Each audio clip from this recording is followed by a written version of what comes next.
ایک جملہ ہم ہمیشہ سنتے آئے ہیں، کئی دفعہ سننے میں آیا، آپ نے بھی سنا ہوگا کہ جی محبت اندھی ہوتی ہے۔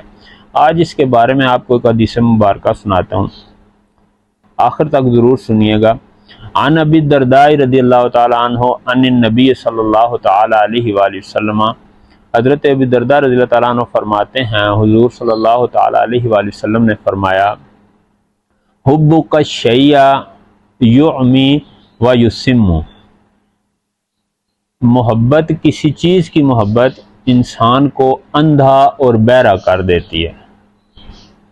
سبحان اللہ، کیا پیارا فرمان مبارک ہے حضور جان رحمت صلی اللہ تعالی علیہ وآلہ وسلم کا۔ اس سے کیا سمجھ میں آیا؟ سمجھ میں یہ آیا کہ جب انسان کسی کے ساتھ محبت کرتا ہے تو وہ پھر اس کی محبت میں اندھا اور بہرا ہو جاتا ہے۔ اندھے سے کیا مراد ہوا کہ وہ اس کا عیب نہیں دیکھتا جس سے اس کو محبت ہو جاتی ہے، اور بہرے سے مراد یہ ہوا کہ وہ اس کے بارے میں برائی یا عیب کو سنتا نہیں ہے۔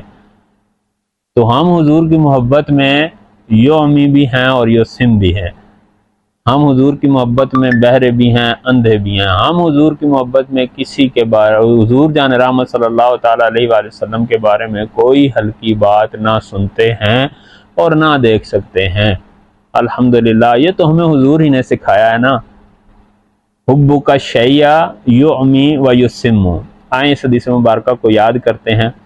فرمان مصطفیٰ 3 مرتبہ دہراؤں گا میں، انشاءاللہ آپ کو یاد ہو جائے گا۔ حبک الشیء یعمی و یسم، حبک الشیء یعمی و یسم، حبک الشیء یعمی و یسم۔